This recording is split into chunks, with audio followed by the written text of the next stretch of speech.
Pastor Dan in Coverstone. It is Tuesday, September 8th. Last night on Monday the 7th of September, had a dream that has probably troubled me more than any of the dreams that I've had. I'm an American. I love this country. I've traveled to 43 countries, and we have a heritage. We have a country that stood as a beacon of hope and light, even financial support for other nations. But this one got me last night. Saw a Statue of Liberty proudly standing in the harbor outside of New York, lighting the nations in freedom. I saw the sky suddenly darkened. Strong waves began to crash against the shore with a very, very fierce intensity, almost hurricane, tsunami-like force, tropical storm-type force. And there were boats, and they had men in them. And they were out in the storm trying to breach the island on which she stood. They were fighting the waves as well, but they were actually kind of working with the waves. And they were trying to get the lady, but the storm was so severe they could not, even though the storm and them seemed to be looking into, working together, so to speak.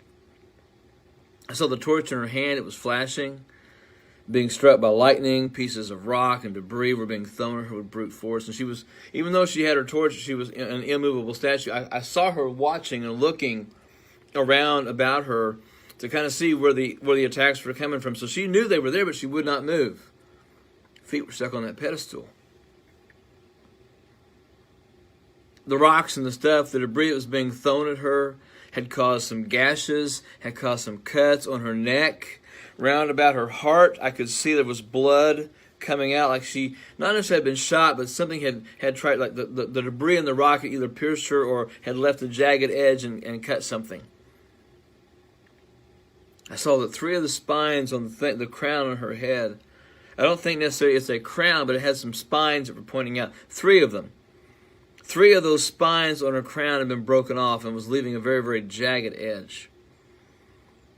And the right torch hand kept dropping to secure the tablet with the Declaration of Independence, July 4th of that year, that had been pinned on it. She would drop her hand and kind of do this to keep the book in its place. She was struggling to keep her footing, almost slipping off the pedestal, but she wouldn't move. She would not move. And also there was this huge volley of trash and debris, just junk, hit her directly in the face, and she stepped back off the pedestal and she fell because the force of this hit her right in the face. She still held on to the torch, and she still held on to the Declaration's date line on the book. But that light, that torch just kept flickering like a light about to go out. The Declaration that was in her left hand or left arm, it was cracked, and there were large chips and pieces falling off of it. I kept seeing Liberty trying to reach out with her hand while she holds it and grabbing the pieces, but they wouldn't stick. She was crying. Liberty was crying. She was weeping. She was fighting to keep her dignity. She was trying to get the pieces of what she had held on to, but it was obvious she knew that she was in a battle that was fighting her and defeating her. And she was desperate, trying to hold on. You could see the fierceness in her face. She was trying to fight and win. Was it coming through? And then the boats appeared with the men, and they threw ropes around her arms and her legs and kept trying to bring her to the ground. And they pulled and pulled in tandem, and finally she fell to her knees. It was almost like Gulliver's Travels when the giant gets knocked over. They were throwing herself around, but she was still got the light. She still has the torch in her fists, her right hand, and she's trying to hold that book, what's left of it, in her left hand. They were hammering away with like pry tools at the Declaration, trying to get the days off. It said July 4th, They were trying to pry those numbers and those letters off. And they were using cutting tools to remove the torch. They kept trying to just rip it, jerk it out of her hand, and she just kept holding on and holding on and holding on. And because she fought them so hard, they finally just began to cut off her hand.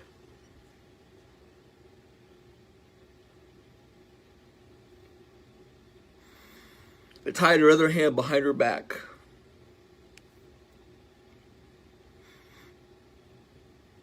And the men began rolling her in ropes, and she was yelling for help. She was crying out.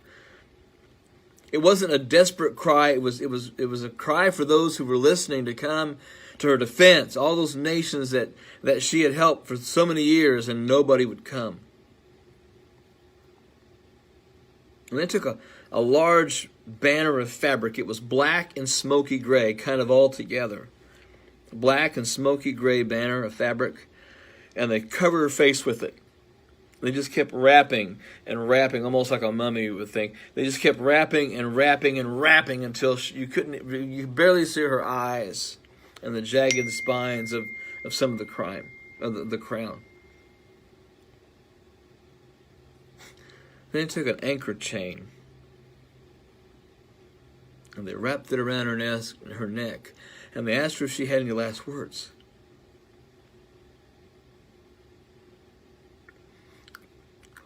Her eyes weren't fearful, they were feisty.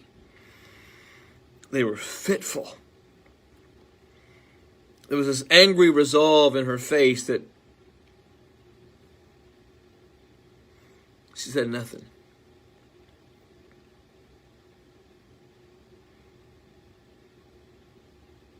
That chain was tied to a boat, and the boat began to drag her off of Liberty Island and out into the harbor.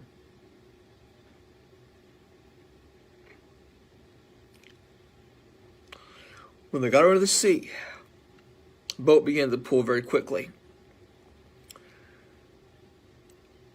Her arms were down to her side, her legs were tied, and she was just kind of rolling, spinning as the boat pulled. The boat kept going faster and faster. It was almost like a ski boat was pulling her.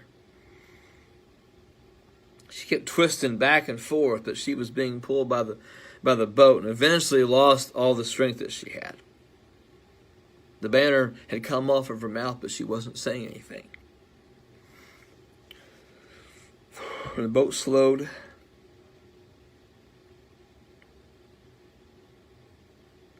and then the boat kind of looked back to see where she was, and they reversed the boat.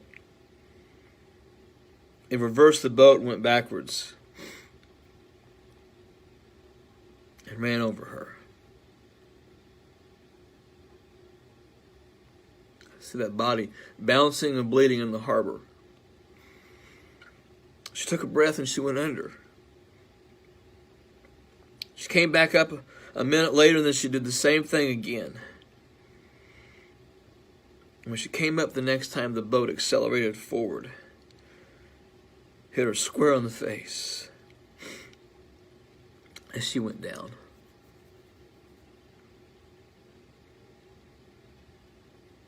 The boat began to circle the area after it hit her. But she never came back up. She never came back up. At least alive. She floated back up. Her back was to the top. Torch hand was gone. The other arm was tied behind her back. There was this thunderous clap. Brilliant lightning strike. And the storm just raged all around the harbor. And then I saw the men on that boat, just a loose group of men. Someone was throwing them pieces of silver, not in a bag, just loose pieces of silver were being thrown at the men. And they began to pick them up, kind of almost fighting over them feverishly. Picked them up, gripped them with their fists, put them in their pockets,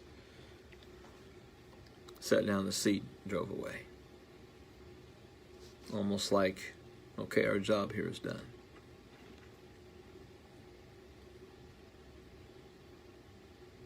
This one got me. The others, the dreams always get me, but this one got me because this is America's land I love. I know what the Statue of Liberty stands for. But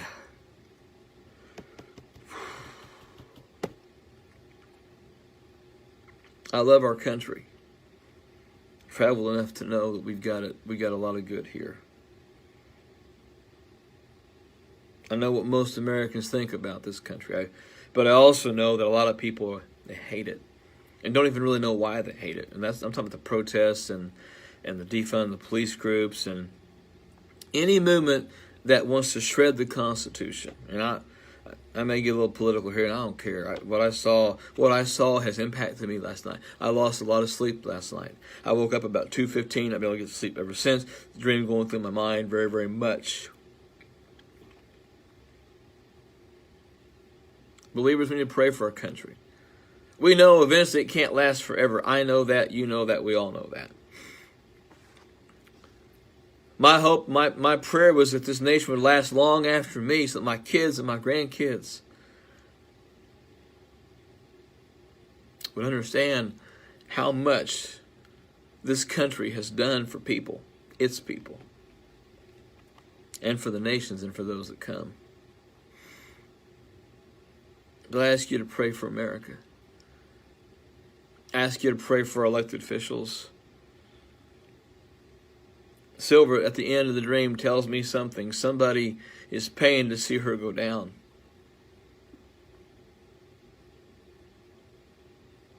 I do believe there's a deep state. I do believe there's a lot of chaos in our world, a lot of chaos in our country. I believe there are people in high elected office who want to see this country burn. I don't.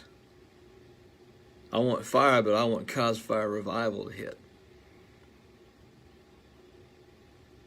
I know what the dream means. I think you all know what the dream means.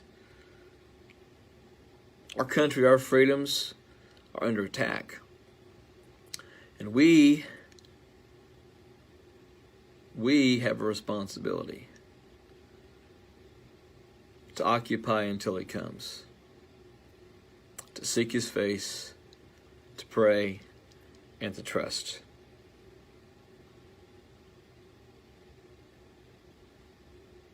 So pray for America. Not because I had a dream, because this used to be His country. It used to be the one nation under God. And now there's a large group of people fighting the very God whose nation it used to be under, or who the God it used to be under, you know what I'm saying? This one got me. Still get me now. Pray for America. Pray for revival. If nothing else, I want to see her go down fighting. And I'll go down fighting with it and for it. Join me.